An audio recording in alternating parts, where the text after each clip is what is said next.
Hello, magandang araw po sa atin lahat, 'no. Panoorin natin 'to ng mga nani na nasa Europe ngayon, 'no.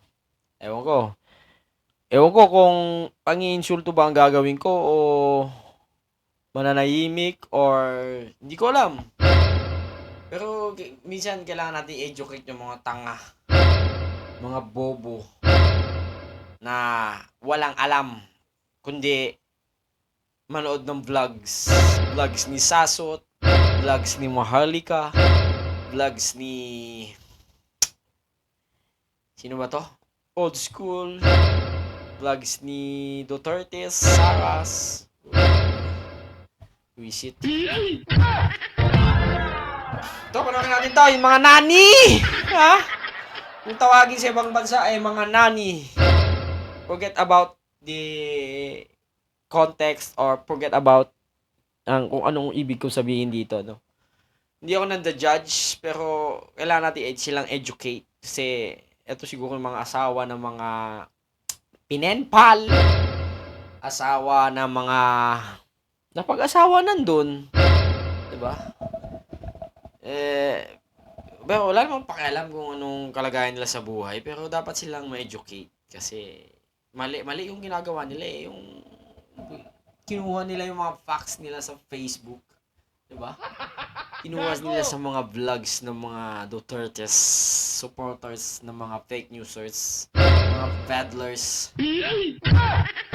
Kaya, panoorin natin isa-isa.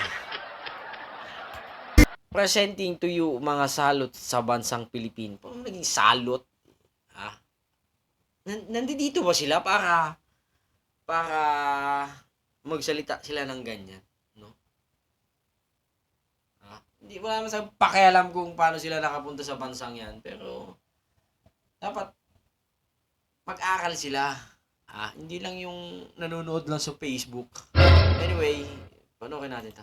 Pinas muling magsama-sama. Number one! Pilipinas, Duterte pa rin. Ang tunay na Alam mo sa trabaho ng nagmamahal. DND, trabaho ng representative ng Congress, trabaho ng police, wala naman kayo dito, mga hunghang. Mga talpulanong mangmang na kung di natin alam kung ano mangyari sa inyo dyan, gobyerno pa rin ng Pilipinas ang tanging makakatulong sa inyo, mga hayop kayo.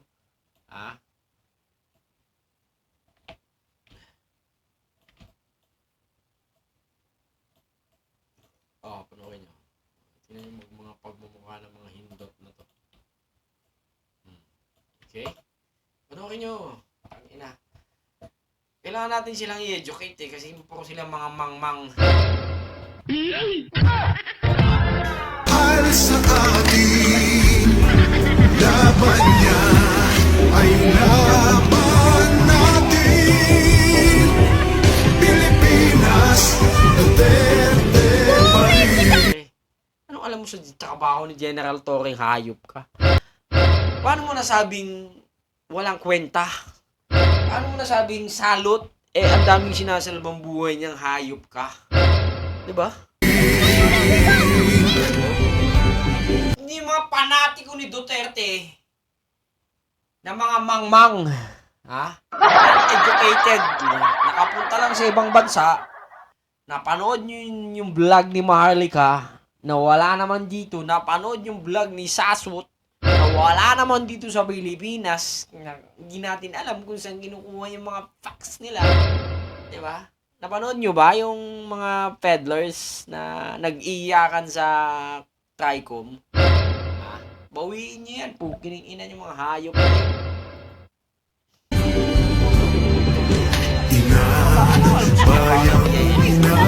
Ewan ko anong trabaho na ito. Ewan ko kung paano ka nakapunta dyan, hinayupa ka. Ay, nako. Na-high blood ako sa inyo.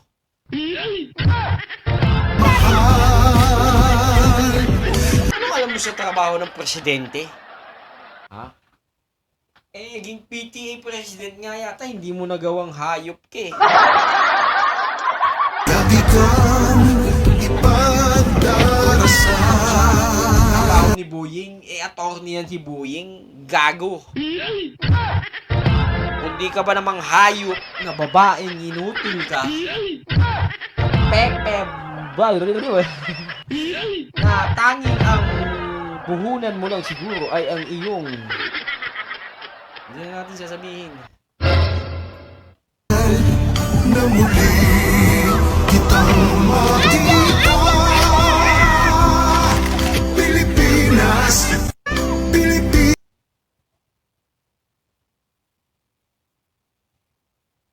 There will be time of reckoning. Talagang meron. Talagang darating tayo sa oras na yon. Eto na nga yun. Yung mga biktima, okay? Noong mga panahong 2016 to 2022, yan ang sinisigaw nila. Ngayon, nagbigyan na ng katarungan. Okay?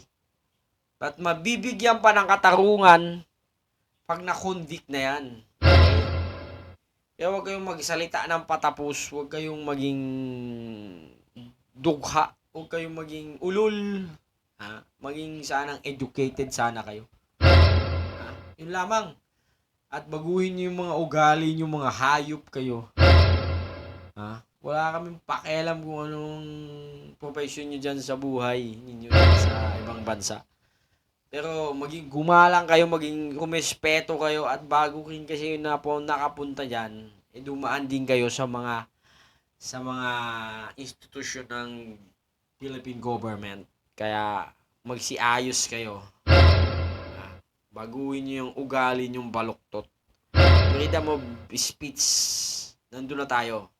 Pero ayusin nyo. Respeto lang. Okay? Maraming salamat. At naway, gabayan kayo ng buong may kapal dyan sa inyong mga kinakalagyan, mga hayop kayo.